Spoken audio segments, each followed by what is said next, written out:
kilometres per hour. A witness has told police the driver appeared to be abiding by those road rules.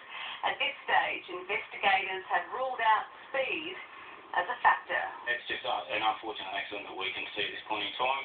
The 29-year-old driver has provided a statement to police. Grieving friends and family have now set up a GoFundMe page.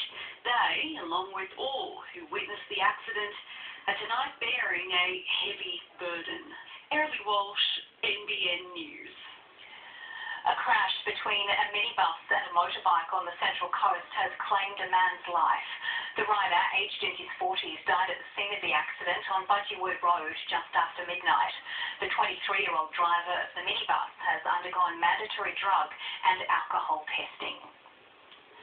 Protesters have taken to the streets in capital cities across the country, demanding the federal government help refugees on Manus Island. With colourful signs and loud voices, they called for authorities to open Australia's borders and bring those people here. It's a place to call home, at least for the meantime. A refugee provides a walking tour of the new alternative accommodation on Manus Island. Everybody is upset about future. Around 330 refugees are now living here after the month-long standoff at the centre ended violently on Friday when police raided the decommissioned processing centre. In capital cities across the country today, protesters gathered en masse. There's an absolute humanitarian crisis unfolding on Manus Island. Australians aren't going to accept it. They're taking action right across the country. We believe that men have been badly treated, wrongly treated. I want these men to have some sort of peace in their lives because some of them were there as youngsters. At Melbourne's Federation Square, more than 1,000 protesters gathered to highlight their concerns. And in the heart of Brisbane, a heartfelt message.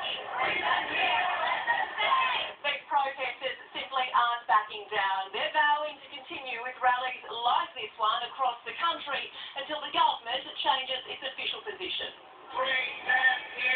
Gabrielle Boyle, NBN News.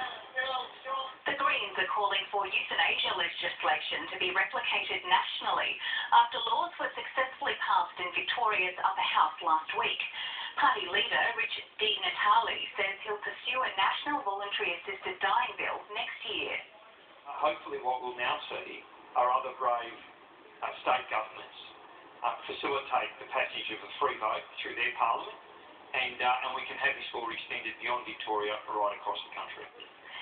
Senator Di Natale will also attempt to overturn federal laws that prevent the ACT and the Northern Territory from legalising euthanasia. Thousands of Tongan fans descended on a popular hangout spot at Liverpool in Sydney last night, celebrating the nation's run in the Rugby League World Cup. The side was narrowly defeated, but that didn't quell festivities, which turned violent. Out of the World Cup, but into party mode. 2,000 Tongan fans form a sea of red in the car park of the Liverpool Homemakers Centre, spilling onto Orange Grove Road and blocking part of the busy intersection. There wasn't a win to celebrate, but that didn't matter much to the crowd. They also cared little for police attempts to break up the gathering, the riot squad called in, and the helicopter hovering above. This entire grass area is where the mostly peaceful but impromptu celebrations happened last night.